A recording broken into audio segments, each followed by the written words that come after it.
Morning. Oh, morning. You don't know what we were. You don't want to know what we were talking about. It was gas, though. I was actually just saying to Elaine that yesterday was so nice weather-wise that my neighbours were all out cutting their grass, and it was like the sounds of the summer between lawnmowers and the ice cream man popped around yesterday. Lovely. It didn't get a 99, but anyway, that's fine. Was it Declan the ice cream man? I don't know. He's my new friend.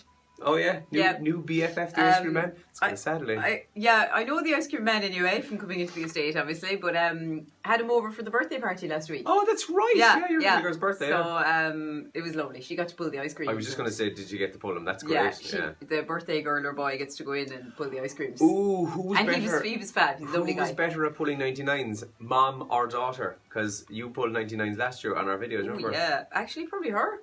Remember, I had no control over it whatsoever. That's what I was getting at, because you were really bad at it. I was awful. And I was worse. Yeah. Weather today, much the same actually. The good news is more sunshine is expected. The mini heat wave will continue. Top temperatures today, 15 to 17. Now, possibly, they say nationally we might even hit 20 in places. But look, for Kerry, we're looking at a decent enough day again with sunshine, so we'll take that for as long as it lasts. My car was reading 21 yesterday and it felt like it. Yeah, it did. It did feel warm. I took out the summer furniture. I took out the table and chairs out of the shed for the back garden. So that was kind of nice. Summer furniture? Yeah. You're so posh. I bought it in Aldi, it was fine. Bit rusty, but it's fine. Oh, okay. It's fine. The table legs not were Aldi's fault, rusty. though. No, that's fault. Completely Andrew's fault.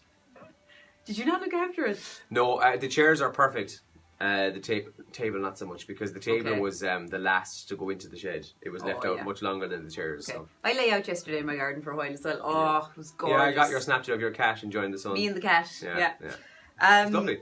Now, busy show between now and 9 as always, and one of the things we're going to do is check out today's papers, and big Kerry stories made the front page of the Irish Daily Mail this morning, and you might have heard this on Radio Kerry earlier this week, and some of you might be involved in it yourselves, and that's because it's this new smartphone ban that they've implemented at Blennerville National School. And Blennerville, of course, is just outside Tralee, and there's the principal and two moms pictured on the front page of the Irish Daily Mail. Proof that a smartphone ban can work. So they've got this smartphone ban even outside of school, and parents have seen their children's performance and moods improve, with many adding that the youngsters have been showing renewed interest in family time and sports and all sorts of activities. So that's great news for them.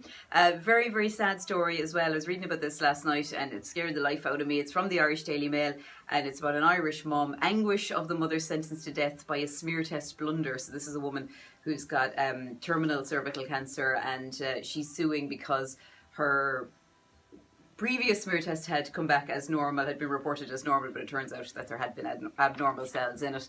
And do you know what? I'm just mentioning that as a reminder to all the girls and all the women watching the video this morning to go and have your smear test. And it takes 2 minutes to have a smear test, and it could absolutely save your life. So there's a reminder to you to do that. Also on the front page of the Times Ireland edition, we're back onto the Varadkar Trump wind farm debacle. And that's because Fáilte Ireland supposedly ordered a report into the proposed wind farm in County Clare the day after Leo had emailed, had relayed his concerns about it to them. So that's on the Times Ireland edition front page. There's a dog eating an ice cream on the front page of the Irish Examiner. It's a class photograph, in fairness. Gas, it's a gorgeous dog, yeah. Yeah, beautiful dog, aren't they lovely? What's he now? He's a breed of gun dog, but gun I'm dog, not sure what the actual breed is, but he's a gorgeous dog. Yeah.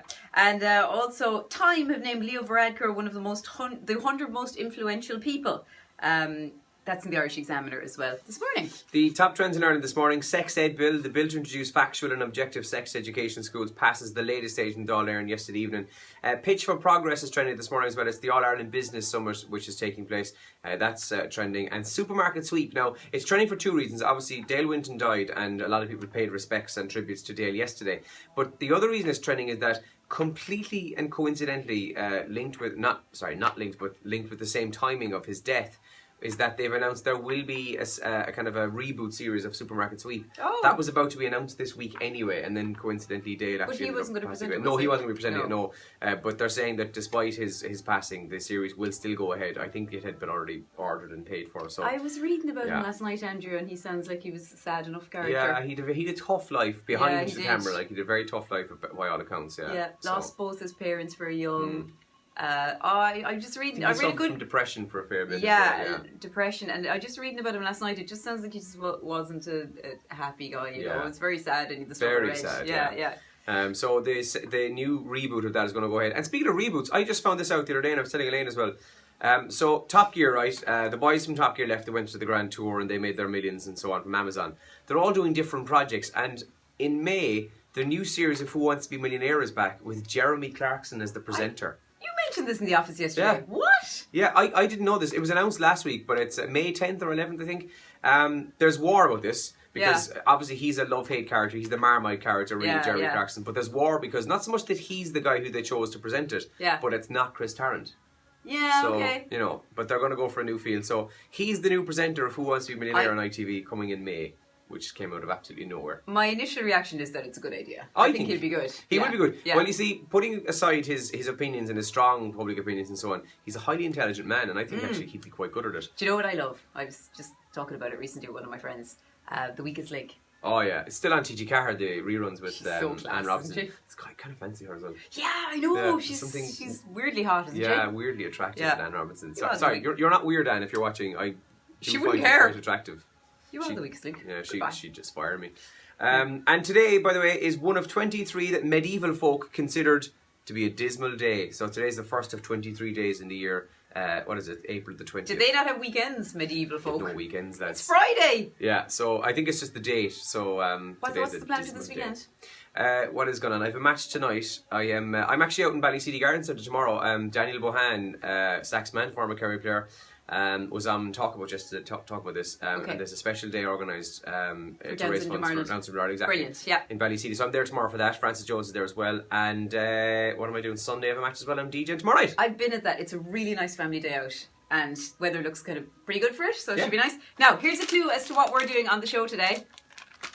Biscuits. We're doing Cookies. biscuits. Oh my god, it's like We're chocolate cookies. They're not that bad, bourbon. They are. Terms. They're not at all. And Alana, who works here, they're her favourite biscuit. I'm very disappointed. Anyway, biscuits. I'm going to lean in here. You tell me what we're doing with the biscuits. I'm going to do something here. Yeah, you do the radio bit. So, yesterday in the paper, they spoke about the best/worst biscuits that you can dunk in tea or coffee. So, we're actually going to do that live on the radio this morning. Those are the top ones that they chose. The ones that Lane had in her hand there. And we're going to open them all, test them all, and see which ones actually collapse and fall apart, and which ones work and which ones don't. So we're going Duncan. Listen, have a great weekend, and we'll talk to you on the show. We're live now. yeah, we're going to get this started. So, have a good day. Morning!